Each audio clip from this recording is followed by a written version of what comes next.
Guys, I want to welcome you to another episode of the Advisory Board podcast, where we bring in experts from the franchise industry to help give you actionable insights that can help you build a strong, sustainable, thriving brand. And I've got with me Doug Smith. Now, you might not recognize Doug because he has been working out a lot, actually. He successfully shed 50 pounds. So, congrats on that, man. That's awesome. And but Doug Smith's the Senior Vice President of Franchise Development at the Belfor Franchising Group. The reason why I want Doug here today is because we're going to talk about, he's been in franchising for like 20 years now. Well, longer than that, you've been in it for a long time, but like you've been in franchise development for like 20 years.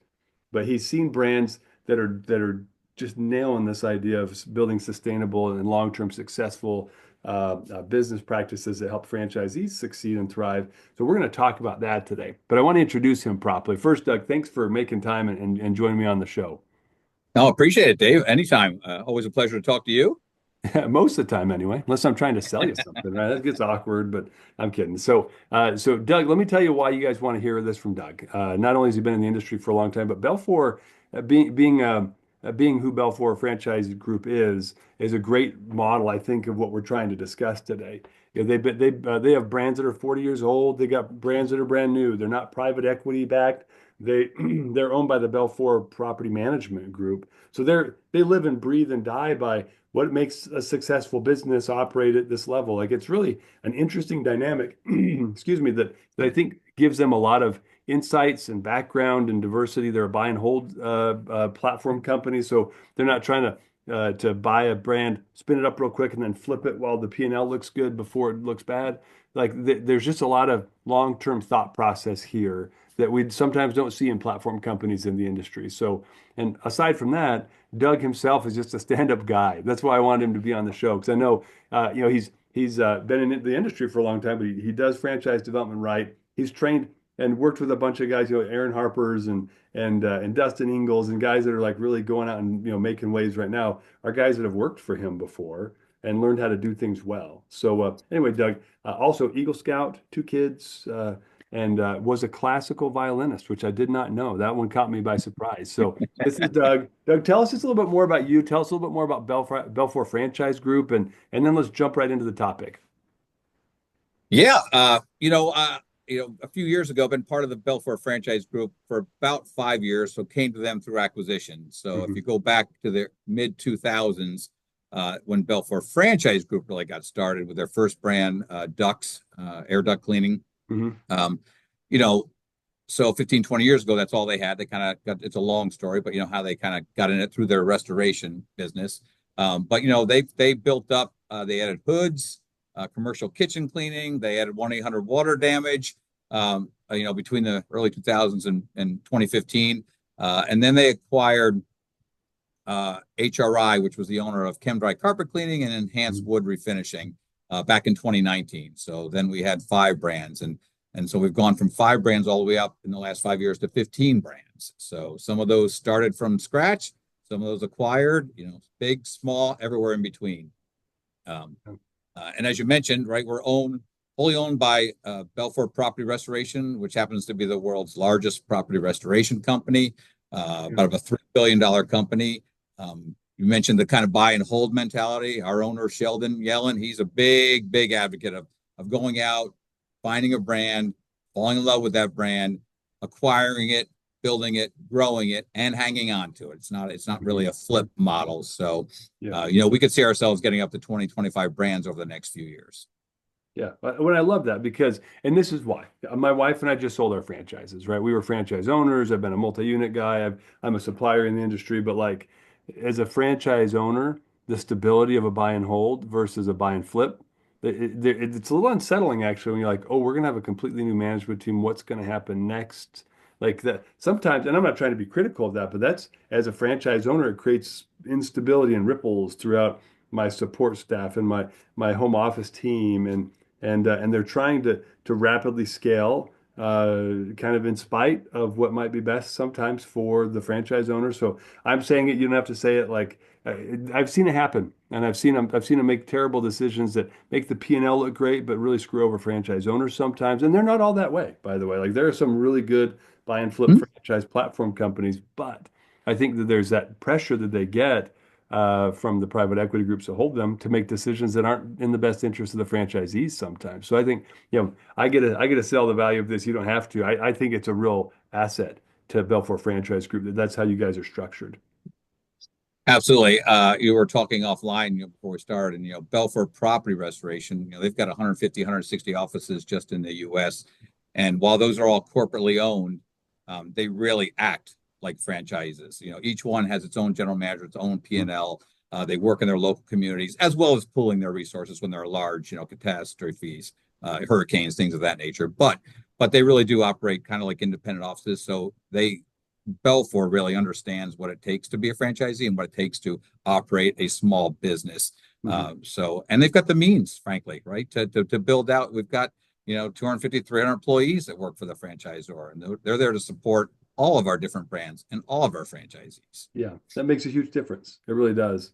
Well, let's shift gears. So the Sure. topic, the reason why we're actually talking about all this stuff is because it really is applicable to this topic of sustainable, like building sustainable franchises. Uh, and and if you don't mind, Doug, because you just started to talk about this, let's talk about systems of support because to help a franchise owner, especially the first year, right? They've really got there's a lot of grinding that has to be done. They've got to work hard. They've got to get systems set up. They've got to beat the market, start to get market share. Like there's so much that they have to do that if you just, kind of toss them, drop them like a baby giraffe and let them figure it out, like they struggle a lot. So talk to me about like how have you guys created sustainable systems to support franchise growth at any stage? Let's talk about launch first, but then let's talk about life cycle of okay, now year two, year three, year five, and then exit, right? Like there's a whole life cycle of support resources you need. Can you share some of your experience with that? Yeah, absolutely. You make a really good point because something maybe we weren't doing 10 years ago that we implemented probably 6, 7 years ago um, were more services. Of course, most franchise systems, you're going to have franchise administration department. You're going to have a marketing department. Mm. You're going to have, accounting and coaching and things of that nature. At least I hope you do. Yeah, So better. one of the things we took beyond that um, is something we implemented. We've got two different programs, kind of our Jumpstart program. So when Mhm. you come in as a new franchisee, right, we put focus what we call Jumpstart. So you come in and it's about a 68-week program for any of our brands. Mhm. It's before training. So these are the 6 or 8 weeks that have a whole bunch of tasks that you got to complete, online education, whether there's licensing for one particular brand or another, right? It's all the things you need to do, setting up DBAs and business accounts. It's all the stuff you got to get done to open your business leading up to training. And all that has to be completed before you come to training, right? Nice. Because we don't want to throw you in training and throw you a couple of pens and a pad and a stuffed animal and say, all right, go out in the community and kill it, right? So you've got to, and you have to complete all that, right, before you come to training. And while that may seem like a pain, right, it's all the things we've deemed, necessary to set you up for success when you come to training so that when you go home from training, Yeah. day one, that following Monday, you can operate, right? And you can Yeah. get busy and you can start networking, you can start your sales. So we have our Jumpstart program for all of our brands. And then once you do open, all of our brands have what we call our Kickstart program. And you kind of mentioned how important that first year is. We agree 100%. So our brands typically have a dedicated Kickstart coach. And those people, of course, we have business coaches you have for the life of your franchise, right? From year two on out. But those people are specifically, their goals are to work with you during that first year because to your point, there's a lot in that first year that you have to get off on the right foot in order for years 2 through 10 through 20, right, to be successful. So those coaches are focused on just getting you up and running in that first year and going out in the field with you and making sure you know how to do sales and make sure you're training your technicians the right way, making sure you have all the tools you need, making sure your digital marketing is all set, right. It's all the things that, and they're your liaison to marketing and to accounting and to franchise administration and to training and coaching. They can be your single point of contact that then brings the team together depending on what your needs are. And all that's done in that first year. And that's, what, if you get to month 12 and the coaches feel like you're a little kind of the baby giraffe analogy you mentioned, legs are still a little bit wobbly, Yeah. we'll hang on to you in that program for another 6 months if that's what it deems. If you're Nice. just crushing it and you're ready to kind of graduate to normal business coaching, we'll move Yeah. you over to that area too. So that's a lot of what we've implemented just to focus on that first year. It's so critical, right? You get off on the wrong foot, you're going to be pissed off at the franchisor, right? You're gonna, want to kick the dog. I mean, you're just gonna have so much stress. So Yeah. it's already stressful enough to open a small business, franchise or otherwise. Yep. But we try to make, smooth out the speed bumps as much as we can during that first year. Yeah, I love it. Why? Because there are too many things that can happen, right? And franchisees run into snags, and if they don't feel like they've got a team behind them, they make really bad decisions sometimes that would be counterproductive to their growth. So if you want to have the system be sustainable, you have to make sure there's a process to ensure micro success with each launched unit. And this is what you're describing, the Jumpstart program, the training program. Everybody does training of some sort. I Of won't course. mention our training program. We bought into a real emerging brand, so our training was a little bit underserved at first. But I'm the type of guy that figures it out. But with feedback, the corporate office really did invest more in producing a more rigid and thorough training process, which has evolved now, right? So you don't. That's again the value of starting with a Belfor Franchise Group brand versus the brand that I worked with is they were babies trying to figure it out. I knew more about franchising than they did actually coming into the brand. And so you put me on the FAC and I got to give them a lot of feedback. And they also listened to the market and got advisors and really worked on it. But I got to live through them figuring it out where you guys have got to figure it out. It's a big difference. And both ways can be kind of fun, right? Riskier. It's not as sustainable to be the guy trying to give feedback and coach the franchise system. But if you sign up with an emerging brand with no back office like the Belfor Franchise Group, that's what you're really signing up for is a little bit of the Wild West until they figure it out. And you're going to be the early people to help them figure it out, you know? And Belfort, they really are trying to invest in the business. So if you come to our campus up in Ann Arbor, Michigan, we just opened in the fall a new 35,000 square foot headquarters, of which there is a huge 20,000 square foot showroom in there. When you walk into that showroom, you see. So if you come in, for a discovery day or what we call meet the team day, and you want a 1-800 water damage, for example, right? You come in, but what you see when you walk into our sales area is you see a showroom, it's all pretty, and you see 15 different branded vans, trucks, dumpsters, bins, whatever it is for each one of our brand, all in that showroom. And it really helps, deliver the message of, listen, you're here for 1-800 water damage, but guess what? We have all these different brands and all these people associated with those brands and kind of shared services teams that are going to work with you. And it helps you see scale very quickly as opposed to, great, we're having these Zoom calls and these phone calls and what have you. But it really, people have said, wow, I get it now. I walked in here and I absolutely get, the scale and the scope of Belfor Franchise Group and what you guys can bring to the table. So, and that's something we just, invested a lot of money in. We have a dedicated training facility for all of our brands up there. We have one of the few flood houses in the country that we have flooded 61 times now when we're training for, water restoration. It's fun to see the investment in our franchisees and our future franchisees, and work for a company that has the means to do that.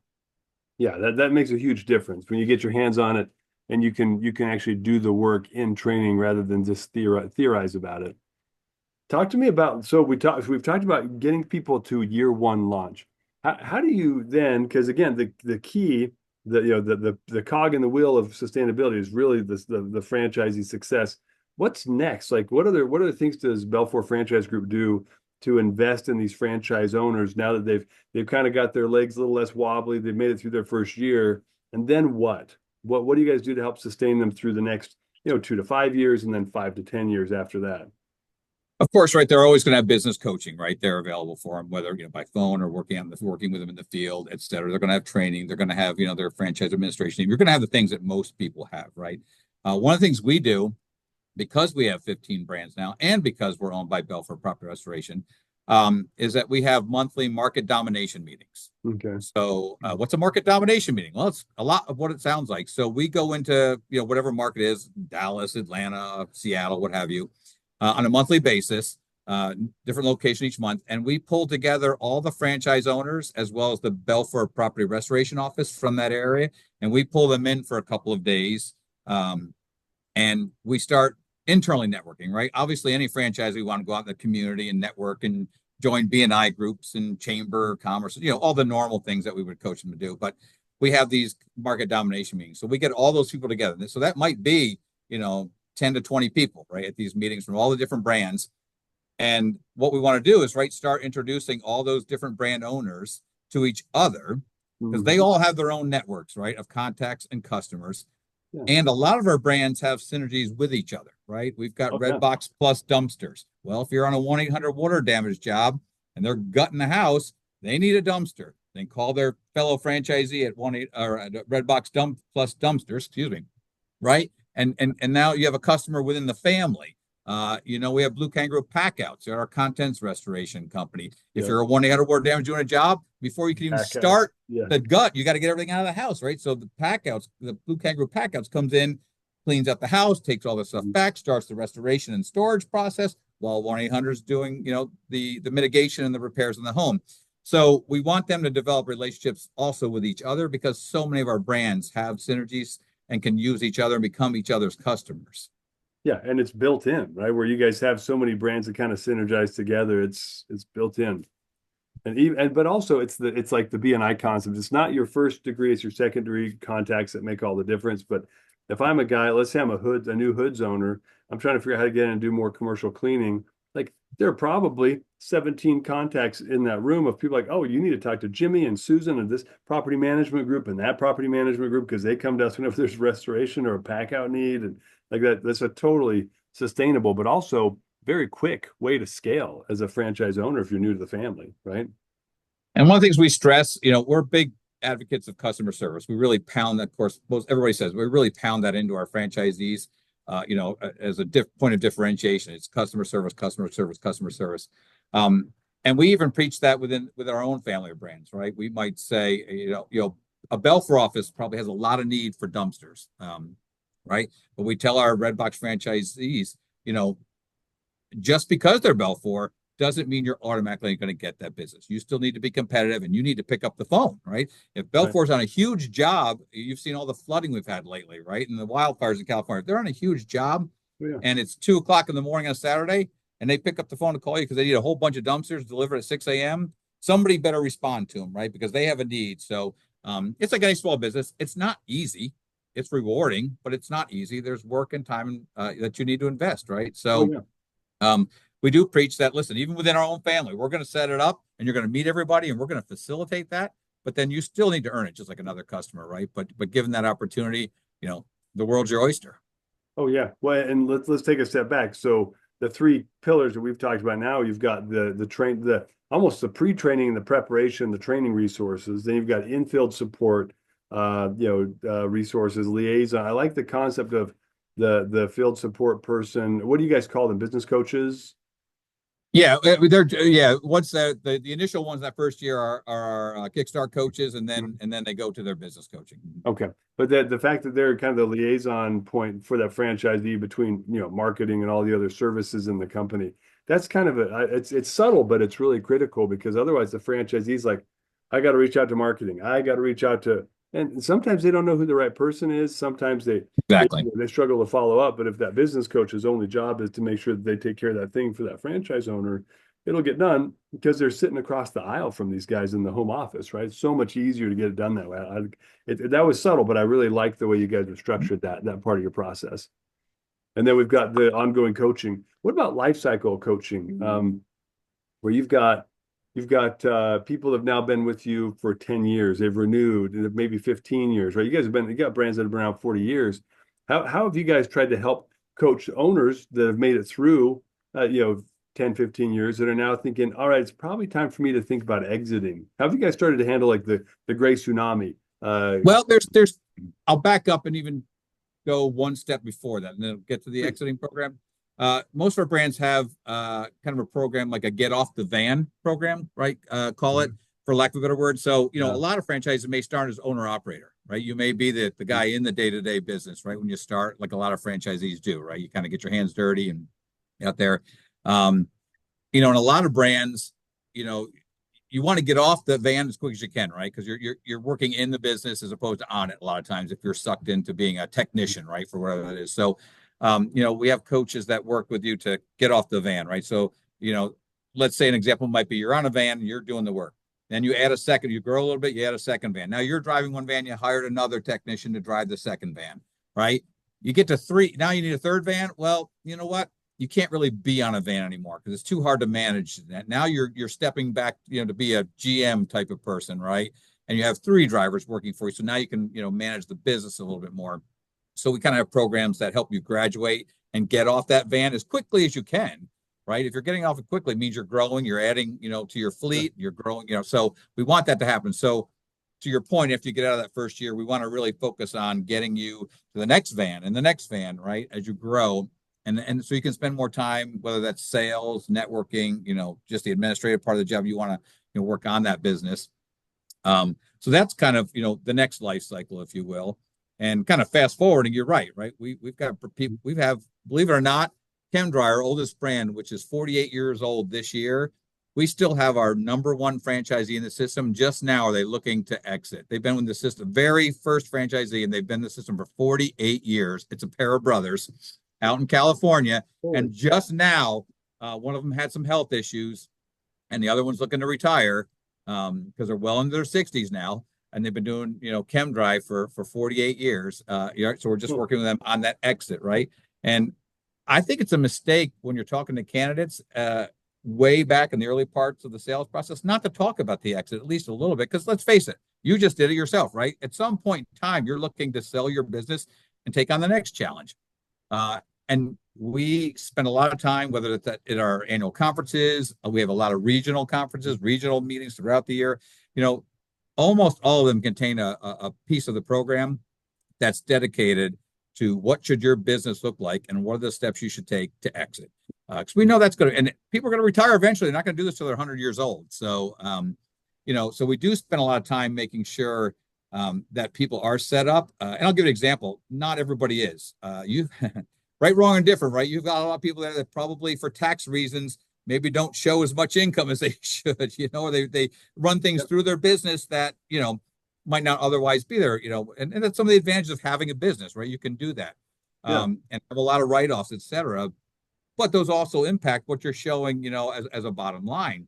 Right. And, sometimes it's pretty eye-opening when people are like, oh, I'm going to go sell it. And here's what my bottom line is. And I'm trying to get a multiple of that. Well, before you want to take that, a couple, 3 years out, you probably want to look at how you're, doing all your numbers to make sure that, people see truly what that, bottom line, what that EBITDA number is, right? And so we want to make sure that they're set up. And that's for those who are even using systems. Some people are, the older franchises may not use as many of the systems that are available to them. And, it may not be tracking everything. I'm sure there are people out there, not suggesting anybody's doing it, but, a lot of small businesses out there probably do cash businesses, and Lord knows how they report that, right? So, but all that can have an impact on when you go to exit, right? And showing the value of your business. Right.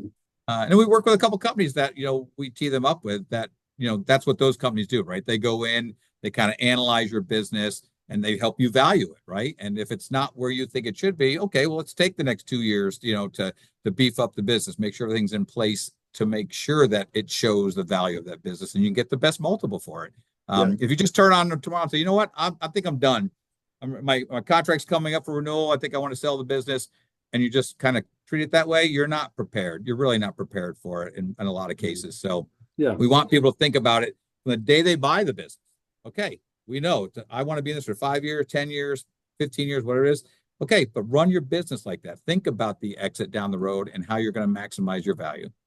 Yeah, I agree with you 100%. And they have to be coached to do that because most people don't naturally understand that everything about your business is a multiple of EBITDA when it comes down to the value. And SBA is going to have kind of a range of EBITDA multiples that they're willing to accept. And if you get outside of that, then they won't allow you to use an SBA product to buy it. And that's how a lot of people are buying businesses right now. So unless they get independently funded, that's how we sold ours. But ours, we grew it really quickly, and we realized that we didn't have the bandwidth to, I run a software company. I don't have time to help run that business. And the people that we brought into it to help us run it, to take that off the plate, they weren't going to make it happen. So another franchisee wanted to buy us out. But we had a bunch of multiple year contracts and things we'd set up, and the value was more than an SBA loan would pay, but he had private money, so it didn't matter. But I've also sold businesses before, so I understand how that should work. And so we had an advantage. Most people have no idea.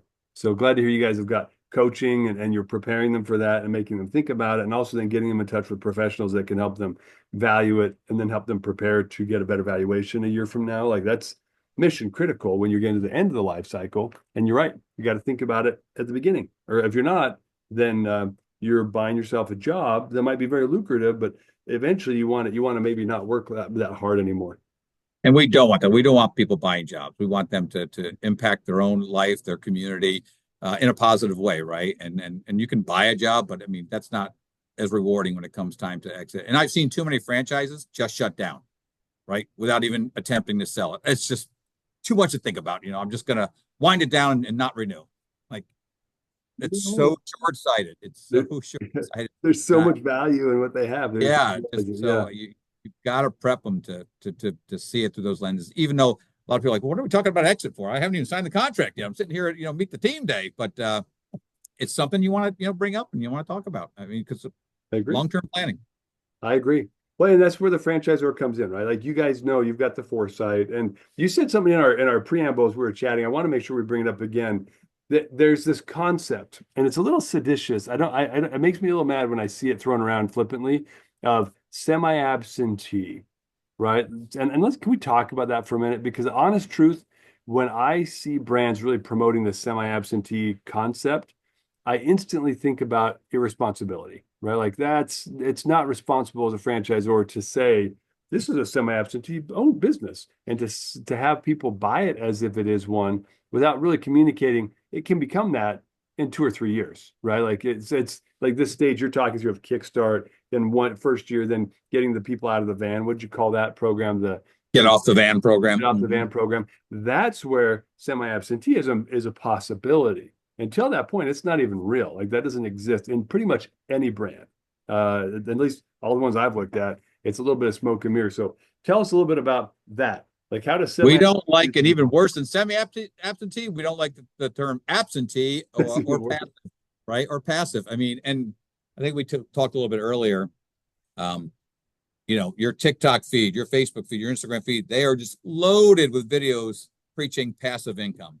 And it makes me a little angry every time I see one of those, because I don't really think there is a such thing. I mean, everything requires some work. I mean, I don't care what business it is, everything requires some work. My wife and I own a couple of properties, right? A long-term rental property and a short-term rental property. And they are way more work than I ever thought when we first got into that business. So, yeah, you're on vacation, it's 2:00 in the morning on a Saturday on vacation, first night of vacation, you get a call from your renter that, the pipe broke and there's water flooding through the house. I mean, there's always things that, you're going to have to deal with. So small businesses in general, whether it's franchise or otherwise, no such. I mean, our owners need to be in the business. I mean, they really need to be both in and on the business, right? To your point, you can work to that. We have owners that have been in the system for 20, 30 years that are largely, semi-absentee. And I'll never say absentee because you better know your numbers, right? You better know your P&Ls, you better know your numbers, you better know your staff, things of that nature. So it's never absentee. You could aspire to that, but any small business, those first 2, 3 years, it's critical that you're in the business. I mean, you want to make sure your people are appropriately trained, right? Yeah. We are a system and a family of brands that are home service brands, right? Our people, for large part, are in people's homes and or businesses every day. You better know how to do that, right? You better know how to talk to people. You got a lot of ours are restoration based, so you better be empathetic. A lot of times, we need to be our best when your customers are at their worst. They just had a flood or a fire or some type of wind. I mean, they've had damage, and we're coming in. And you need to be on your game. You need to be able to relate to them, what just happened, and put yourself in their shoes and act accordingly, right? So you need to know that your teams are capable of delivering that message day in and day out. So you really can't be passive. You really can't. And I think the mistake people make is, buy a franchise because they have all these systems in place, so I can just kind of plug and play. I sometimes think people forget when you're a franchise owner, you're a small business owner. We don't own that business. You own that business, right? It is 100% yours, right? And you pay a royalty for the systems that we, provide you, the systems and coaching we provide you, but it is your business, right? You still need to get out of bed every morning with that first foot in the floor and determine what you're going to do to help drive that business that day, right? That takes work, that takes effort, it takes time, it takes money. And I just want people to realize that, right? It's you buy a franchise for the systems in place, for the support you're going to get, for brand recognition, whatever those things are. And I think that gives you a head start. But it's still your business through and through, and you need to act accordingly. Yeah, I totally agree with you. Well, I mean, I can't believe we've already eaten up that much time together recording this. There's so many more things I think we could talk about, Doug. So we may have to do a part two at some point. But tell me a couple, you mentioned a few things early on about just like the concept of promoting franchise owner financial achievements and how that can help create sustainability inside of an ecosystem of a brand. If you mind, maybe let's wrap up with that thought. I'd love to hear your thoughts on how else are you guys creating sustainability through promoting their financial success. So, when you come to the system, especially for a more established system, you're going to see an item 19, right? You're going to see some financial representation. You're going to have a pretty good understanding, maybe not a complete understanding, but a pretty good understanding of what that franchise can do for you. And I say can because, again, this is your business, right? You're going to need to invest the time, money, and effort into it in order to reap the rewards of that investment, right? So, but we've got probably we've got over 3,000 franchises through our system. We've got a couple thousand franchisees, right? So I've seen it all within the system, and we know kind of the steps you need to take to be financially independent and all the mishaps that can happen to get you off course, right? So obviously our team is here to try to course correct whenever you come off the rails a little bit, right? Mm-hmm. But the goal is to have to make you financially independent, right? To be able to give back to the community, to be able to provide for your family. And we give you brands that can absolutely do that. And your coaches, your business coaches, they'll sit down and they'll review P&Ls with you, and they'll look at the things, obviously they'll review things like sales and driving the business forward, but all that drives the financials, right? And then, we've got a couple of franchisees right now, I'll be perfectly honest with you, they're struggling a little bit. On paper, they're doing really well. Top line, really, really well. Get awards, etc. Right? But they're struggling a little bit in general, and so we're taking the time to dig in. Right? We've met with them, we've looked at their P&Ls, and we've identified the areas that okay, this metric's out of whack, right? You're spending way too much here. So what are you doing that's driving that number up so much more than everyone else, right? Let's dig into that a little bit. And why are you using this provider, for this, digital marketing or whatever the vendor provides, right? That doesn't seem to be in line. Again, when you have so many franchisees, you can say that doesn't seem to be in line with most of the system. This is what we're seeing, over here for the masses. So what can we do to help course correct that and get you back on track? Because you know what, you should be here, not here. So what went wrong? How do we fix it and get you back to performance?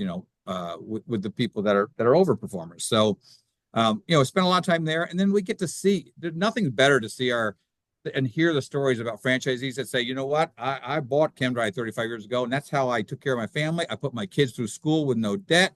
I bought a new car. I got a house at the beach, whatever it is, right?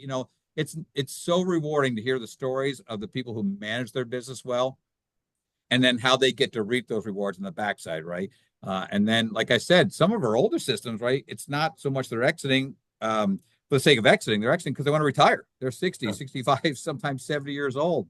We have a franchisee in one of our brands down in Houston who was coming up on his 85th birthday, still working on and in the business. And we were like, hey, our contracts are 5 years, right? We renew. You're signing up for another 5. Yep. Sign me up. I've been doing this for 40 years, 30 years. I'm good. Just sign me up. We're like, okay. Right. Have at it.